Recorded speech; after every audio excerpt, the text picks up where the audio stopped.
सकाळी ना खिडकीतून 2 वेळा कुडबुड कुडबुड आवाज आला. तर मी जाऊन बघितलं, दोन्ही वेळा मला काहीच दिसलं नाही.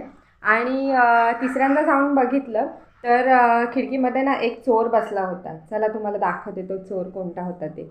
मी हळूहळू पावलं टाकत पुढे गेले आणि बघते तर काय, हा होता तो चोर जो चोरी करायला आलाच नव्हता मुळात. तो काचेमध्ये स्वतःचं प्रतिबिंब बघून काचेवर टोच मारून घेत होता. मी त्याच्यासाठी तांदूळ आणि पाणी ठेवायला गेले तर तेवढ्यात तो उडून गेला. आणि नंतर मी नेटवर सर्च केलं तेव्हा मला समजलं की हा जो पक्षी आहे तो तांदूळ खात नाही, तर तो फक्त फुलांमधलं मध पितो. आणि म्हणूनच त्याची चोच अगदी लांब सडक आहे, जणू काही कोयताच घेऊन फिरतोय तोंडात. हा पक्षी गुंजन पक्षी म्हणून ओळखला जातो. तुम्हाला या पक्ष्याबद्दल काय माहिती असेल तर नक्की कॉमेंटमध्ये सांगा. आणि अशाच छान छान व्हिडिओ बघण्यासाठी मला सबस्क्राईब करायला विसरू नका.